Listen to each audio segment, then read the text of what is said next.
Hi friends, நம்ம சேனலை இப்பதான் ஃபர்ஸ்ட் டைம் பார்க்கறீங்கன்னா மறக்காம நம்ம சேனலை சப்ஸ்கிரைப் பண்ணுங்க. கூடவே பக்கத்துல இருக்க பெல் ஐகானையும் கிளிக் பண்ணுங்க. வாங்க ஃப்ரெண்ட்ஸ், வீடியோக்குள்ள போகலாம்.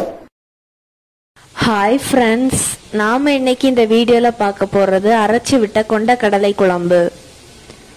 வாங்க ஃப்ரெண்ட்ஸ், எப்படி பண்றதுன்னு பார்க்கலாம். ஹாய் ஃப்ரெண்ட்ஸ், நம்ம இன்னைக்கு ஒரு கடலை குழம்பு வைக்க போறோம். கொண்டக்கடலை குழம்பு. இது நம்ம டிஃபனுக்கு எல்லாத்துக்குமே எடுக்கலாம். தோசை, இட்லி, இடியப்பம், ஆப்பம் எல்லாத்துக்கும் நல்லா இருக்கும். புட்டு எதுக்கு வேணா நம்ம ட்ரை பண்ணலாம். இப்போ நம்ம அரைச்சி விட்ட கொண்டக்கடலை குழம்பு எப்படி வைக்கிறேன்னு பாத்துடலாம். இப்போ சட்டியில 1 டீஸ்பூன் எண்ணெய் சேர்த்துருக்கிறோம். இப்போ அதுல 1 கப்பு தேங்காய் சேர்த்து வறுத்து எடுத்துக்கலாம்.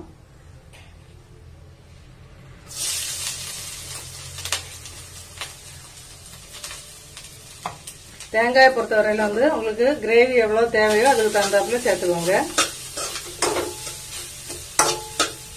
இப்ப குழம்பு ரொம்ப கொஞ்சம் கூடுதலா வேணும் அப்படின்னா தேங்காய் கொஞ்சம் கூட சேர்த்துக்கலாம். இல்ல கம்மியா போதும்னா கம்மியா போதும். நான் இப்ப 1 கப்பு தேங்காய் எடுத்துக்கிறேன். இது ரொம்ப செவக்க வறக்காண்டா, அந்த ஈரத்தன்மை போற அளவுக்கு வறுத்து எடுத்துக்கலாம். இப்ப 2 நிமிஷம் வறுத்துட்டு பார்க்கலாம். இப்ப தேங்காய் நம்ம 2 நிமிஷம் வறுத்து எடுத்துட்டோம். பாருங்க, கொஞ்சம் அந்த ஈரத்தன்மை போயிட்டு ரொம்ப செவக்க வறுக்கணும் இல்ல. நம்ம ஏன்னா குழம்பு வச்சு உடனே யூஸ் பண்ற மாதிரி தான். அதனால ரொம்ப செவக்க வறுக்க வேண்டாம். இப்ப இந்த டைம்ல அது கொஞ்சம் மசாலா சேர்த்து கொடுத்துடலாம். ஒரு 1/2 டீஸ்பூன் சோம்பு, அப்புறம் கிராம்பு ஒரு 2 சேர்த்துக்கிறோம். நம்ம கரம் மசாலா ஃப்ரெஷ்ஷாவே இதுல போட்டுட்டு வறுத்து அரைச்சு எடுக்க போறோம். அப்போ ஃபிளேவர் நல்லா இருக்கும் நமக்கு. அப்புறம் ஒரு சின்ன பீஸ் பட்டை, அப்புறம் 1 ஏலக்காய். இல்ல உங்களுக்கு கரம் மசாலா பொடி இருக்கு அப்படின்னு சொன்னா நம்ம குழம்பு வைக்கும் போது லாஸ்டா சேர்த்துக்கிட்டா போதும். இப்ப நம்ம மசாலா சேர்த்துக்கிறதுனால இப்ப தேங்காய் கூட சேர்த்து லேசா வறுத்து எடுத்துக்கலாம்.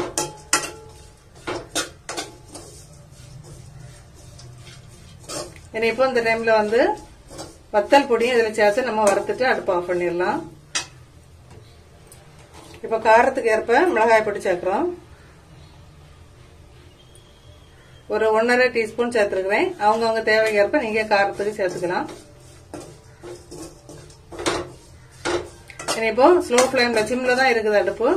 1 நிமிஷம் வறுத்துட்டு நம்ம அடுப்பு ஆஃப் பண்ணிட போறோம்.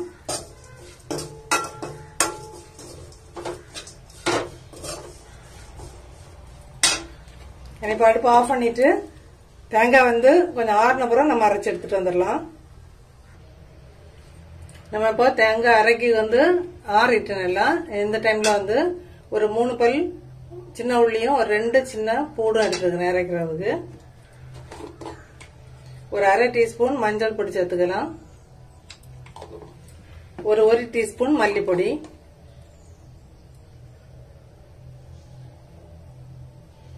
நம்ம இப்போ இதெல்லாம் சேர்த்து மிக்சியில ரொம்ப நைஸா அரைக்க வேண்டாம். லைட்டா ஒரு சின்ன குறகுறப்போட அரைச்சு எடுத்துட்டு பார்க்கலாம்.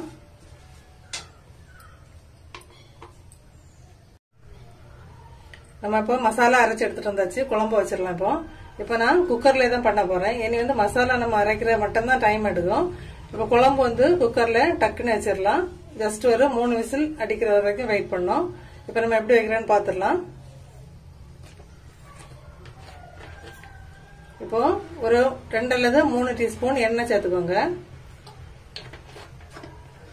நம்ம மசாலா எல்லாம் ஃப்ரெஷ்ஷாவே அதுல சேர்த்து நம்ம அரைச்சிருக்கிறதுனால குழம்பு நல்லா பிளேவராவும் இருக்கும், நல்லா இருக்கும். இப்போ ஃபர்ஸ்ட் அதுல நம்ம 1/2 டீஸ்பூன் சோம்பு சேர்த்து தான் அரைச்சிருக்கிறோம். அதனால ஜஸ்ட் ஒரு 1/4 டீஸ்பூன் சோம்பு அதுல சேர்த்துக்க போறோம்.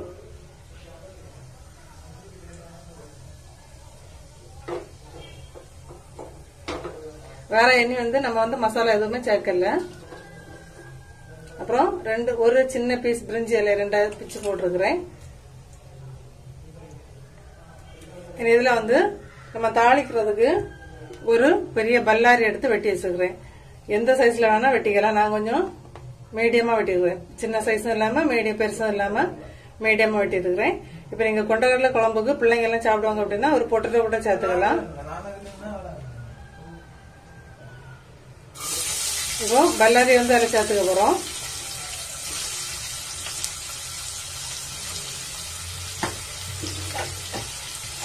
இதை ஒரு நிமிஷம் லேசா வதக்கிட்டு அதுக்கப்புறம் தான் நம்ம கடலை பொட்டேட்டோ எல்லாம் சேர்க்க போறோம்.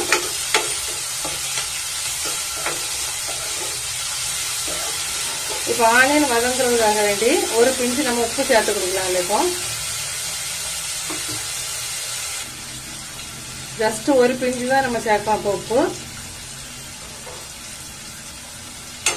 ஒரு நிமிஷம் வதங்கின உடனே நம்ம வந்து உருளைக்கிழங்கு கொண்டக்கடலை எல்லாம் சேர்க்க போறோம்.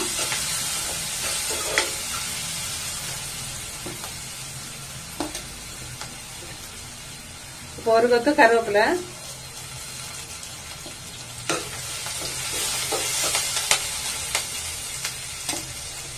பொட்டேட்டோ வந்து தேவைப்படுறவங்க போட்டுக்கோங்க, இல்ல அப்படின்னா ஸ்கிப் பண்ணிக்கலாம்.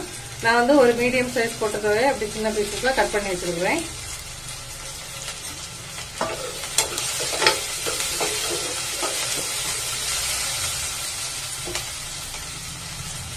இப்போ முந்தின நாள் ராத்திரியே ஊற வச்சிருந்த கொண்டக்கடலை எல்லாம் சேர்த்துடலாம்.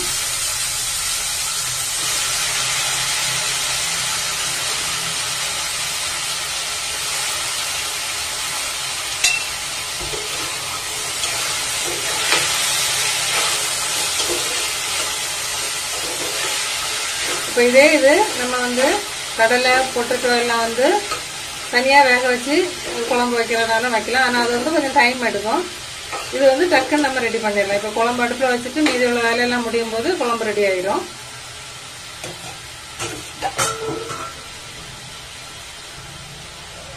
இப்போ கடலைக்கு தேவையான உப்பு கொஞ்சம் அதில் சேர்த்து கொடுக்குறேன். இது ஒரு நிமிஷம் மிக்ஸ் பண்ணிட்டு நம்ம அரைச்சி வச்சிருந்த இது குழம்பு மசாலா வந்து இப்போ இதில் சேர்த்துடலாம்.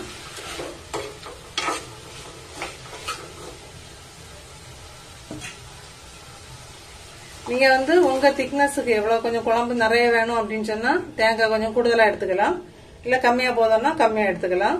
இப்ப இதுல இன்னும் ஒரு கப்பு தண்ணி கூட சேர்த்து கொடுக்க போறேன். இப்ப ஒரு கப்பு தண்ணி அதில் சேர்த்துடலாம்.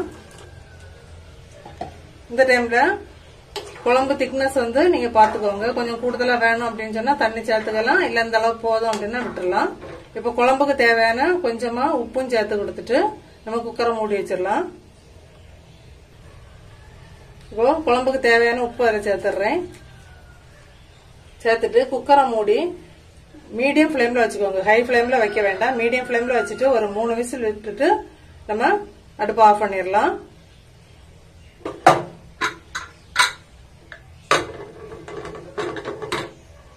இப்போ கேஸ் எல்லாம் ரிலீஸ் ஆன அப்புறம் பார்க்கலாம். இப்போ குழம்பு வந்து கேஸ் ரிலீஸ் ஆயிட்டு இப்போ குக்கர் ஓபன் பண்ணிடலாம்.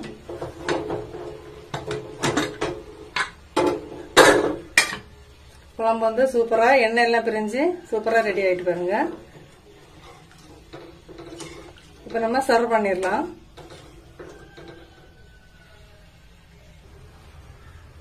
இந்த குழம்பு வந்து உங்களுக்கு டிஃபனுக்கு வந்து இடியப்பம் சப்பாத்தி அந்த மாதிரி இதுக்கெல்லாம் நல்லா இருக்கும் சைட் டிஷ்.